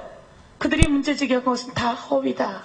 아, 이거 어제 서울고검의 국정검사장 소리 아니에요? 네, 그렇습니다. 박 시장 아들 박주신 씨의 병역 의혹 놓고 여야 간의 공방 뜨거웠다면서요. 네, 신촌 세브란스 병원에서 주신 씨가 공개 신체 검사 받은 지 3년이 지난 지금도 의혹이 사라지지 않고 있습니다. 예. 일부 인터넷 공간에서는 의혹이 기정사실화돼 있기까지 합니다. 그래서 오늘 이 의혹의 실체에 대해서 접근해 보겠습니다. 오늘의 훅뉴스, 박원순 시장 아들의 병역 의혹. 이 의혹 핵심은 뭡니까? 네, 크게 세 가지입니다. 첫째, 세브란스 병원에서 찍은 MRI 사진이 이상하다. 둘째, 공익 판정 당시 제출한 척추 엑스레이 사진도 이상하다. 척추 엑스레이. 네네. 또 세 번째는 공익 판정 당시 제출한 치아 엑스레이 사진도 이상하다. 치아 사진도 이상하다. 고로 주신 씨가 다른 사람 사진으로 공익 판정 받았다. 네, 이런 그렇죠. 주장인 거죠? 네, 병역 비리라는 거죠. 자, 하나하나 보겠습니다. 우선 MRI 사진 얘기부터 좀 해보죠.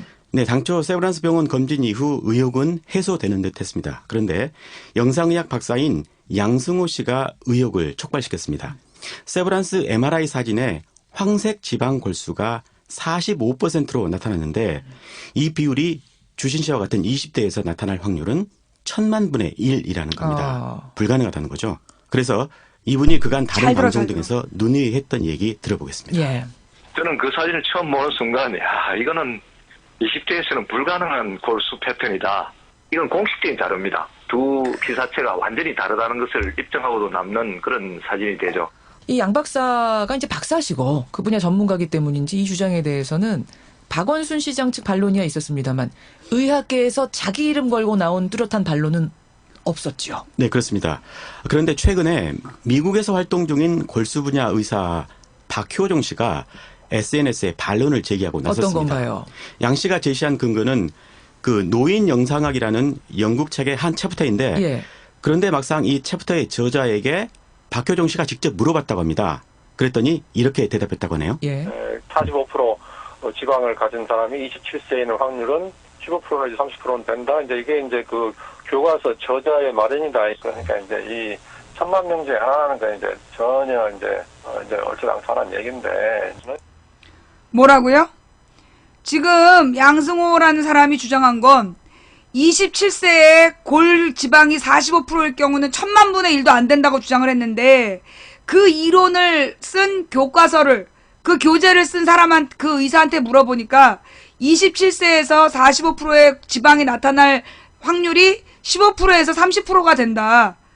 그러니까 1000만 분의 1도 안 된다는 얘기는 뻥이었다라는 얘기죠.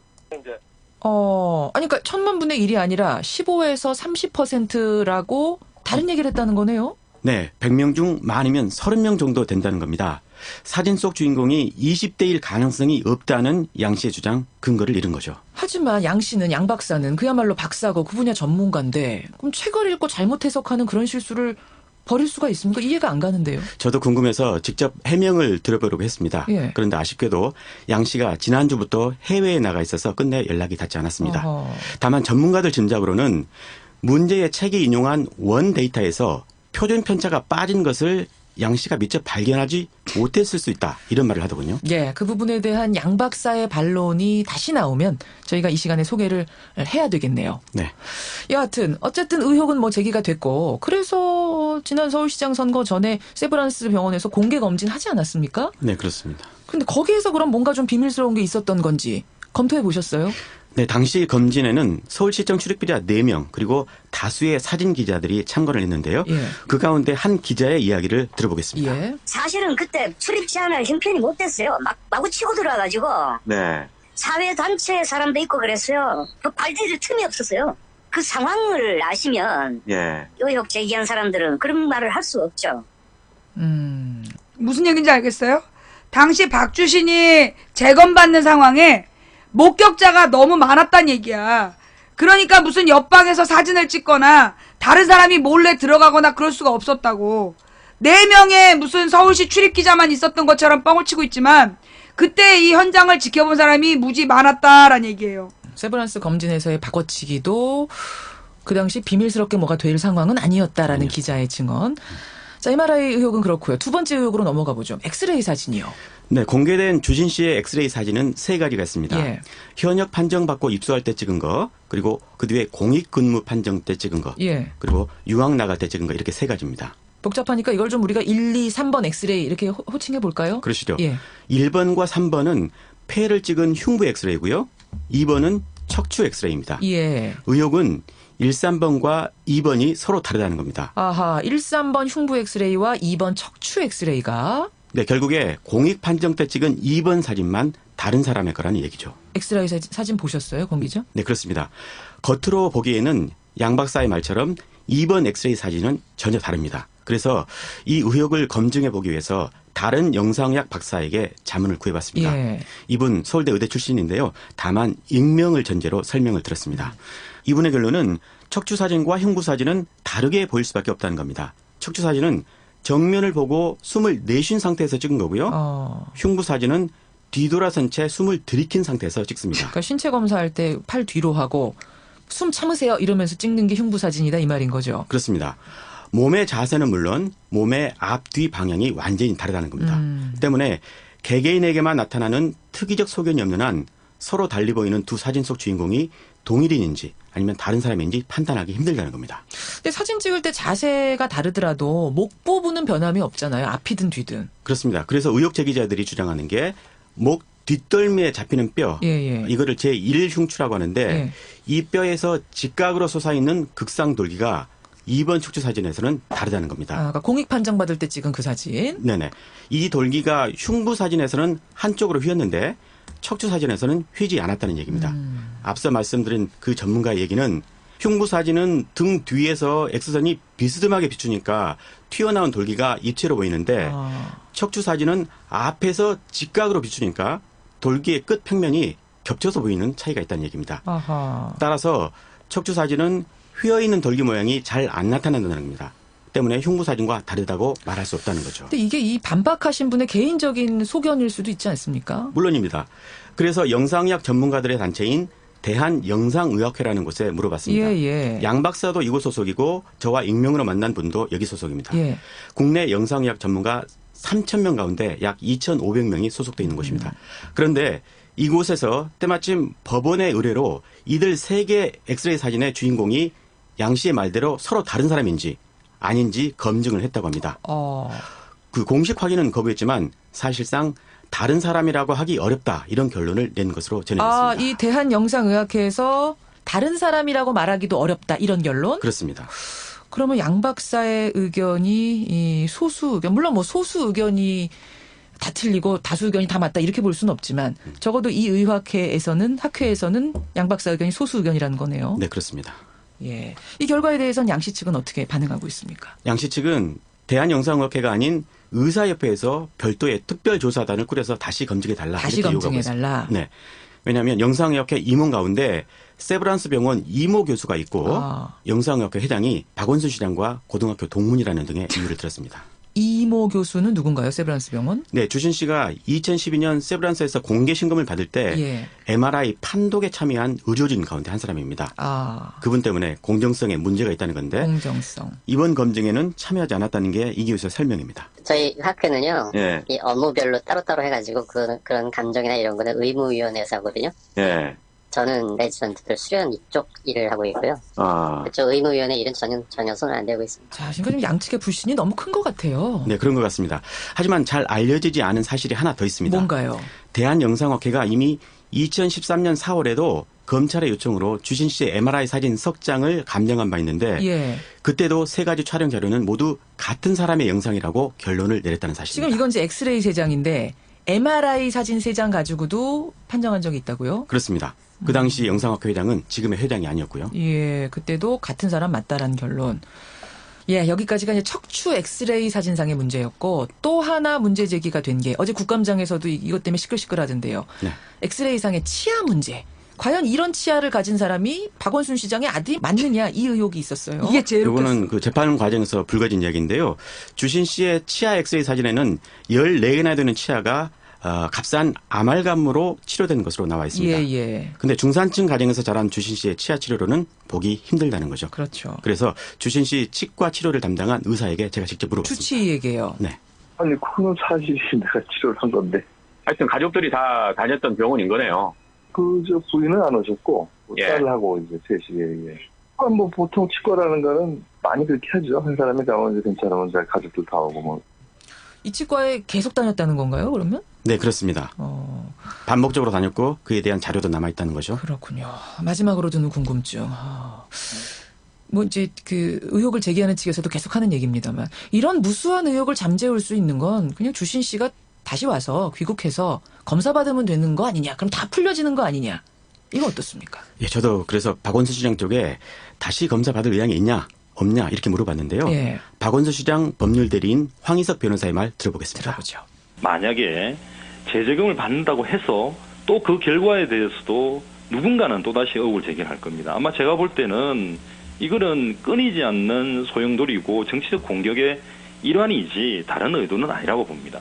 네, 박 시장의 다른 측근은 검진 요구를 수용하는 것은 불의와 타협하는 것이라는 말도 했습니다. 예, 그러니까 와서 다시 검진 받으면 그건 믿을 수 있겠느냐. 아마 그것도 또 못 믿는다고 할 거다. 이 부분을 우려하는 거군요. 권민철 기자, 참 오랫동안 여러 사람 만나면서 취재했는데 이 문제 앞으로 어떻게 전개될 것 같습니까? 네, 제가 보기에는 그 대한영상의학회가 모든 열쇠를 쥐고 있는 것 같습니다. 그렇지 않아도 영상의학회 내부에서 이 문제를 이대로 방치해둘 경우에 책임을 방기한 학회에 대한 총체적인 불신으로 이어질 수 있다. 이런 자성의 목소리가 나오고 있다고 합니다. 학회 내부에 이 자정 메커니즘이 작동한다면 의혹은 의외로 쉽게 풀 수 있을 겁니다. 권민철의 훅뉴스 여러분은 어떻게 들으셨습니까? 예, 의혹의 실체에 조금 더 가깝게 접근해봤습니다. 권민철 기자 수고하셨습니다. 네, 감사합니다. 무슨 얘기냐 하면 우리나라 영상학회 의사들이 대놓고 지금 말을 못하고 있는 게 문제다라는 지금 자정의 목소리가 지금 나오기 시작했다는 거예요. 말 같지도 않은 얘기를 가지고 지금 앞모습 찍은 엑스레이하고 뒷모습 찍은 엑스레이가 사람이 다르다. 아유, 이 말이 안 되는 거야. 이 영상 전무가 그걸 못 알아보겠어? 그걸 가지고 그냥 들고 지랄들을. 좌우지간 이 훅노스까지 들어봤고요. 자, 그럼 오늘의 메인. 예, 드디어 엑소가 나오는 거야. 인피니트가 나오는 거야. 노현이, 하지원, 최진실, 아까 2시경에 검색어 10위 안에 3 여자가 들어있더라고. 근데 다 봤어. 노현이는, 먼저 최진실. 오늘이 최진실의 기일이래요. 정말 불쌍하죠? 이 남편도 뒤를 따랐고, 동생도 그렇게 됐고, 예, 그래서 정말 이 최진실 씨는 너무나 가슴이 아픈 비운의 여배우. 근데 이 국제적으로 원래, 제임스 딘 봐봐. 원래 그 유명한 배우들이 좀 비운의 배우가 많아. 도리어 늙어 죽는 배우들이 그 드물어. 이 최진실 씨의 기일을 맞이해서 비운의 가족사가 다시 한번 회자되고 있는데 아이들이 상처받지 않고 크는 그런 세상이 되었으면 좋겠다라는 말씀 드리고 싶었고요. 하지원은 왜 떴냐? 가슴을 다 드러낸 그 드레스 때문에 이제 부산국제영화제가 있었어. 부산국제영화제 이제 어저께가 개막이었던 거죠. 그래가지고 이제 이 여배우들이 이제 드레스를 입고 나온 거야. 근데 이제 하지원의 드레스가 이제 가슴이 쫙 드러났다. 그래가지고 이제 하지원 국제영화제 난리가 난 거지. 그래서 이제 그게 검색어에 떴고, 제1위가 이제 노현이야. 이 노현이라는 여배우는 원래 그냥 평범한 얼굴이었는데, 자꾸 얼굴을 고치기 시작해갖고, 성형 부작용이 나타나. 그래서 성형 부작용으로 몇 년 동안 활동도 못했어요. 그래서 성형 부작용 이야기를 방송에 나와서 많이 얘기를 했다는 거야. 그래서 이제 이 노현이 그러면 성형 부작용, 이라고 이제 이제 상징이 된 인물인데, 무슨 어떤 프로그램에 나온대. 그 프로그램 홍보하려고 이제 노현이를 띄웠을 수도 있는데, 내가 볼 때는 이게 의도가 좀 있는 것 같더라고. 노현이의 성형설을 가지고 성괴 그러잖아요. 성괴 그러면서 성형한 사람들에 대해서 막 비하하는 그런 이제 문화가 있단 말이야. 근데 사실 성괴라고 욕을 하는데 우리 사회에서 하다못해 무슨 뭐라 그래야 돼. 심부름 센터에 들어가더라도 외모가 이뻐야지만 되는 너무나 지나치게 외모 지상주의인 우리 사회의 문화가 있잖아.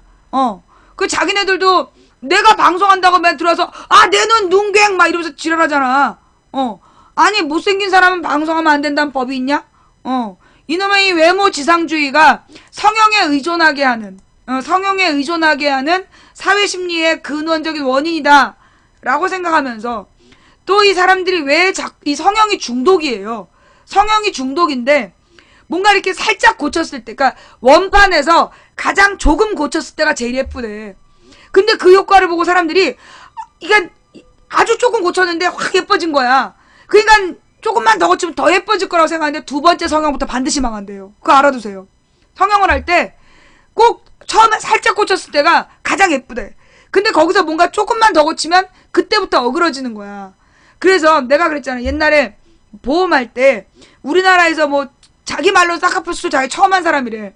그런 아줌마를 만났는데 참 눈 뜨고 볼 수 없는 얼굴이었어. 돈은 많은 아줌마인데 돈 엄청 쓴 거야. 얼굴 고치는데 수억 원을 쓴 거야. 근데 이 아줌마가 하는 말이 지금까지 쓴 돈의 10배를 주더라도 맨 처음 얼굴로 돌아가고 싶다고. 근데 어떤 기술로도 맨 처음 얼굴로 돌아갈 수가 없는 거야. 원상복귀가 안 되는 거야. 근데 그 성형은 왜 시작되느냐. 성형은 자기 자신에 대한 열등감, 자기 자신이 좀 부족하다라는 자신감 부족, 그게 성형의 원인이에요. 그러면서 자기의 얼굴을 자꾸 고치려고 그러는 건 자기한테 자신감이 없기 때문이야. 그래서 내가 볼 때 성형은요, 성형 중독은 결국 자존감 부재에서 오는, 나는 정신적인 문제가 있다라고 봐. 자존감 부족이 성형의 원인이야. 왜냐? 여러분 있잖아요. 성형수술을 하지 않아도, 그러니까 사실 평범한 얼굴인데 표정이 어떠냐에 따라서 사람의 얼굴이 훨씬 더 예뻐 보이고 나빠 보이고 그래요. 아무리 성형을 해놔도 그 사람의 표정이 기본적으로, 왜 계속 성형을 하느냐? 아무리 고쳐도 이뻐지지 않아. 왜? 자기에 대한 자신감이 없기 때문에 아무리 성형을 해도 자기 얼굴을 보고 만족하지 못하는 거야. 그래서 아무리 고쳐도 예뻐지지 않는 거예요. 근데 얼굴을 아예 맨 처음에 자기의 얼굴이지만 어떤 자세와 표정을 갖느냐에 따라서 사람의 얼굴이 달라 보이는 거야. 그래서 많은 특히 취업을 앞둔 많은 젊은이들이 그 사람들을 대상으로 성형하라고 막 또 부추겨. 아예 대학교 졸업 대상자들을 대상으로 해서 성형하라고 막 뭐 팀 짜서 하면 싸게 해준다, 할인해준다, 이렇게 개지랄도 한다며. 근데요, 진짜 성형은 하면 잠깐 이쁜 느낌이 들지만 바로 그 다음부터 망가지기 시작해. 성형은 계속 바꿔줘야 돼요. 그 성형한 사람들한테 물어봐봐. 코 수술하고 눈 수술하면 그걸로 끝난 것 같지? 계속 수술해줘야 돼. 쌍꺼풀 수술을 하면 거기 세포가 죽기 때문에 계속 재생 수술해줘야 되고, 코도 한번 높이면 그걸로 끝날 것 같지만 그게 무너져 내린대. 그래서 계속 코에다 뭘 집어넣어주는 수술을 추가로 계속 AS를 해줘야 되는 거야. 그러다가 나중에 이 피부가 상하기 시작하고, 성형하면서 넣었던 여러 가지 마취제 때문에 상하기 시작하고, 그래서 점점 하면 할수록 나빠지는 거야. 화장도 그래요. 요즘에 우리나라 남자들이 다들 화장을 해. 근데 화장에서 제일 중요한 건 뭐냐? 피부를 뽀얗게 하는 그 화장 있잖아. 그거 진짜 위험한 거예요. 피부를 뽀얗게 하는 그 무슨 파운데이션이나 뭐 트윈케이크나 이런 걸 바른 다음에는 반드시 3중 세안해줘야 돼. 크림이나 오일로 녹여내고, 그 다음에 클렌징 비누로 씻어주고, 또 일반 비누로 또 한 번 씻어주고, 그래서 그거 3중 세안해야 돼. 안 그러면 그 노폐물이 남아가지고요, 피부를 상하게 하는 거예요. 그래서 10대 때 화장한 애들 30대 때 만나봐. 40대로 보여. 10대부터 화장한 애들 30대에 만나면요, 정말 아줌마로 보이는 이유가 그것 때문이야. 그 피부를 뽀얗게 보이는 그 색소가 가지고 있는 독성분. 그게 중금속이에요. 중금속 때문에 그 피부가 뽀해 보이는 거야. 중금속 성분이 있어야 피부에 밀착이 된대. 그래서 그 피부에 밀착시켜가지고 뽀얗게 보이는 그런 화장품들을 바르는데, 그거 나중에 피부가 진짜 상해요. 그리고 계속 덧발라야 돼. 덧바르면 덧바를수록 피부는 상하는 거야. 그러니까 그런 짓 하지 말라고. 솔직히 나는요, 여름철에 화장 잘 안 해요. 그리고 나는 그 색깔 화장은 전혀 안 해. 그리고 비비크림 내가 몇 번 발라봤는데 비비크림을 바르고 나면 피부가 확실히 나빠져. 이거 씻는다고 될 문제가 아니야. 그리고 나는 솔직히 선크림도 안 발라요. 그 우리나라 여자들이 선크림을 꼭 발라. 다른 건 안 발라도 선크림을 발라야 된다. 선크림이 죽음의 원인이 된다. 피부암에 걸린다. 막 이런 얘기를 하잖아. 그거 우리나라 사람들은 웬만해서 피부암 안 걸려요. 정말 왜 우리나라 사람들 중에 지나치게 피부가 하얀 사람이라든가 그런 사람들이 걸리는 거지. 일반적인 우리는 황인종으로 태어났기 때문에 그 선크림을 지나치게 바르고 온몸을 감싸고 다니잖아. 그래서 골다공증 걸리는 거야. 나 이번 여름 내내 선크림도 아무것도 안 발랐어. 내 얼굴이 이번 여름 내내 스킨도 로션도 선크림도 안 발랐어요. 그리고 지났어. 그래도 얼굴이 그렇게 심하게 타지 않더라고. 그게 우리가 선크림을 막 의무적으로 발라야 될 것처럼 그렇게 막 만드는 거, 나 그거 화장품 장사들의 상술이라고 봐. 네. 자, 그래서 이 성형 이 노연이 얘기를 하는데, 내가 볼 때는 이게 성괴 이러면서 성형한 여자들에 대한 비난을 하기 위한 팀이 붙어서 그 뉴스를 띄웠던 게 아닐까? 그런데 내가 볼 때는 좀 심각한 게, 남자들도 이제는 막 성형을, 특히 광희 이런 애들이 나와갖고 막 성형해갖고 예뻐졌다라고 얘기를 하잖아. 근데 사람에게는 관상이라는 게 있어요. 관상이라는 게 있는데 이건 타고난 상이야. 근데 이 관상을 성형으로 속이려고 해도 속아지지 않는 거야. 그리고 자꾸만 이 성형을 해서 예뻐졌다. 그리고 막 성형 이러는데 그거 전부 다 뭐예요? 상술이야. 내가 볼 때 성형을 해서 예뻐진 경우는 극히 드물어. 황신혜 안 했어. 한고은 아니야, 누구지? 한가인 안 했어. 그다음 고소영 안 했어. 김태희 안 했어. 그런 진짜 한 애들하고 안 애들 차이가 뭐냐면요. 그 박신혜도 박신혜 모르겠다. 20년 뒤에 알 수 있어. 20년 뒤에 얼굴이 똑같으면 그건 안 한 거야. 김희선도 안 한 얼굴이지. 원래 10년 전에 얼굴이 지금도 그대로다. 그건 안 한 거야. 근데 10년 전에 그 배우가 10년 만에 봤는데 달라졌다. 그건 한 거야. 이영애도 안 한 얼굴이죠. 하여간 그래서 성형을 안 한 얼굴이 오래가는 얼굴이다. 하면 계속 손대야 되고 나중에 못 알아봐. 어느 날 어떤 사람이 아는 척을 해. 누구세요? 그랬더니만 누구래. 근데 너 어떻게 이렇게 됐냐 했더니 수술했다고. 전혀 남이 되어 있더라고요. 굉장히 당황스러워. 그 사람이 자신의 자신의 얼굴에 만족할 수 있을 때 내가 볼 때 인생을 성공해요. 자신의 얼굴에 만족하고 그걸 고치지 않으면서도 나는 이 얼굴로도 충분히 만족해. 그런 사람은 진짜 못생긴 사람이 그런 생각하잖아. 그 사람은 초긍정이야. 우리가 볼 때 객관적으로 못생긴 사람이 난 내 얼굴에 만족해. 그 사람 초긍정이야. 그 초긍정심이 모든 어려움, 인생에 닥치는 모든 어려움을 극복하게 하는 거야. 극복하는 에너지. 그 성형은 별로 좋은 게 아니야. 그런데 그렇다 해서 성형한 사람들 쫓아다니면서 욕하지 마. 근데 거기 가서 악플 달고 욕하는 사람들 보면 지도 했거나 지도 하고 싶은 사람들이야. 지도 하고 싶은 사람들이 성괴 그러면서 욕하면서 다녀. 원래 얼굴 안 고친 나 같은 사람은 성형한 사람들 쫓아가면서 욕하고 그러진 않아. 안 됐다 그렇게 생각하지. 그러니까 성형에 대해서 계속 또 막 이슈로 만들고 성형하자고 부추기고 그러지 말란 말이야. 자, 오늘 시작 노래도 마무리 노래도 이 노래로 해볼게요. 잠깐만. 이승환이 불렀어요. 가만히 있으라. 오늘 방송 어떠셨나요? 오늘은 금요일 방송이었고요. 내일은 토요일에 방송이 없고, 그리고 일요일에, 모레 일요일에, 모레 일요일이죠. 내일 모레 일요일 저녁 8시에 주일 밤 방송 있습니다. 많은 시청 부탁드리고요. 오늘 방송 마음에 드셨다라면 추천 부탁드리고요. 예, 마음에 안 드셨다라면 조용히 꺼져 주시고요. 아, 이거 지금 아까 내가 볼 때 틀림없이 3,000명 넘게 봤어. 3,300명 넘게 봤는데 추천 2,860명? 누구야? 추천 안 하고 도망간 인간들아. 오늘 밤, 잠깐만, 이 노래 여기 안 맞다. 오늘 밤 너희들, 이 녹색 설사의 호수에서 눈뜰지어다.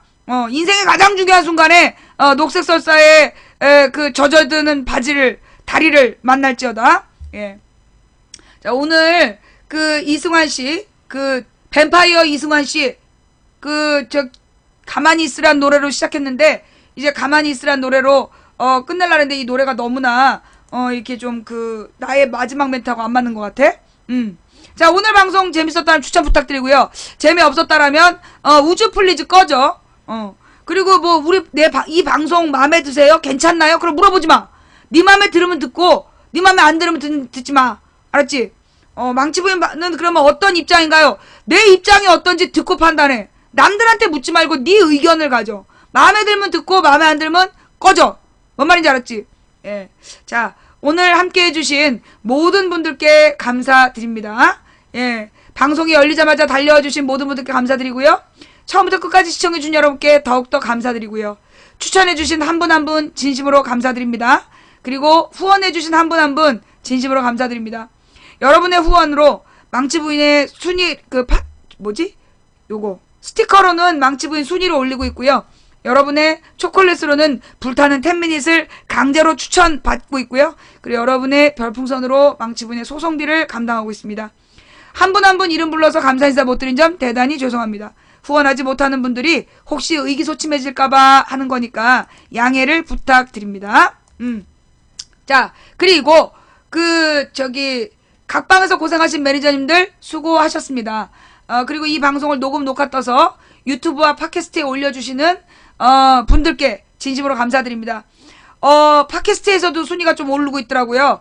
예, 애플 팟캐스트에서. 예, 여러분들 우리 팟캐스트나 유튜브에서 망치부인 방송을 보시게 되면 그거 올리시는 분들이요. 정말 개인의 사명감을 올리시는 분들이니까 꼭 고맙다, 수고하셨다, 감사 인사 남겨주시고, 감사 인사 남길 기회가 없으면 좋아요라도 한번 눌러주시고, 그래야 그분들이 또 계속 올리시는 보람을 느끼시지 않겠습니까? 예, 부탁드리면서 오늘 매니저님들 수고하셨습니다. 함께 해주신 모든 분들께 감사 인사드리면서 오늘 방송 마무리하겠습니다. 상식이 통하는 합리적인 민주사회에 가난해도 행복한 서민이 되고 싶은 꿈을 가진 망치부인입니다. 한 사람이 꾸는 꿈은 꿈일 뿐이지만 백인이 꾸고 만인이 꾸면 현실이 된다는 말을 읽었습니다. 된다고 믿든 안 된다고 믿든 당신의 믿음대로 될 것이다 라는 책의 구절도 있었고요. 누군가 간절히 소망하면 온 우주가 그의 소망을 위해 움직이기 시작한다는 말도 책에서 읽었습니다. 저의 좌우명은 갈만한 길이라서 가는 것이 아니라 가야 할 길이라서 간다입니다. 우리가 가는 길이 험하고 힘들어도 우리가 오늘 이렇게 노력한 것이 우리 후세들에게, 그리고 내가 이 세상을 마무리하는 순간에 나는 적어도 노력했었다라고 이야기할 수 있는 마지막 마디가 되지 않을까요? 자, 오늘 함께 해주신 모든 분들 감사드리면서 다음 방송은 일요일 저녁 8시에 만나뵙겠습니다. 감사합니다. 망치부인이었습니다.